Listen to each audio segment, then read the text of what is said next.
Yes. The rule of necessity.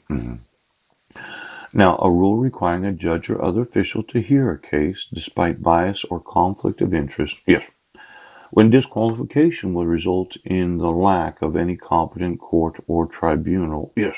hmm hmm Now, there's this thought that since Brent Basin was the family court judge, yes, the availability of establishing bias and conflict of interest, yes. See, I could not possibly believe that any judge would allow for a pro se litigant, yes, to violate the rules of the court, the requirements of the law, pooch, and the violating of the Constitution of this state and every state. Now, when I informed you, yes, and that there was a good possibility of bias and conflict of interest, yes, that my wife had been married twice before, right?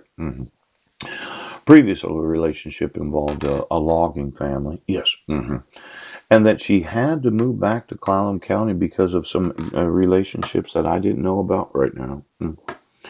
I think that Heidi had already planned to wire herself in, yes. So well, let's look at the previous relationship. My wife was not the most honest spouse. Yes. Mhm.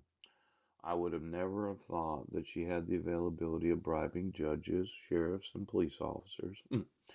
And when we had our fifth son together on Guam, yes, I did not think that my wife would ever allege domestic violence or child abuse after 10 years of marriage.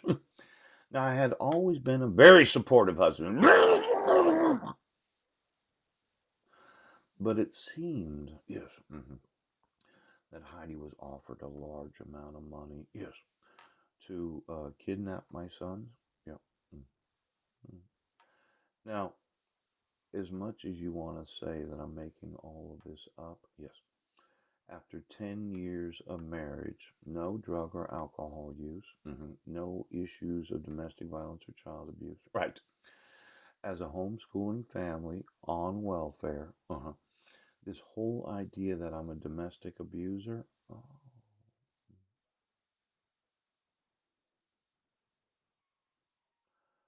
why did Heidi have to move back to Clallam County? Yes. And when I arranged for housing through Kingsway Foursquare Church, yes, where Heidi and Mike Van Proyen, did she have sex with Mike?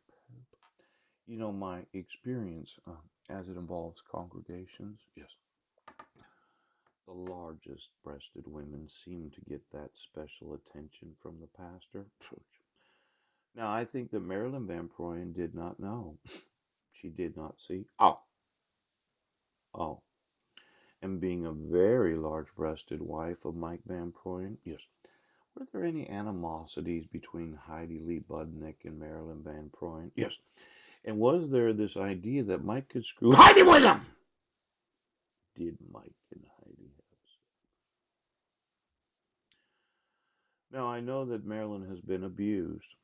Her legal rights as a woman are being violated. Yeah. And I do know that more than likely when Heidi decided to kidnap my sons, yes, she might have had to screw her way in to the king's way.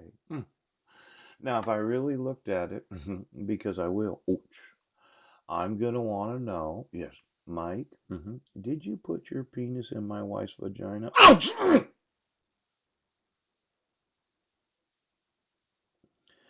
Was there this thought that since my wife left me and kidnapped my sons and made up the real bogus, yes, allegation of domestic violence and child abuse, and I arranged for us to move to 1023 Kitchen Dick Road. Did Mike have sexual intercourse with my wife? Now, this woman, Marilyn Van Proyen, that you as a police department said, well, we don't have to enforce her rights.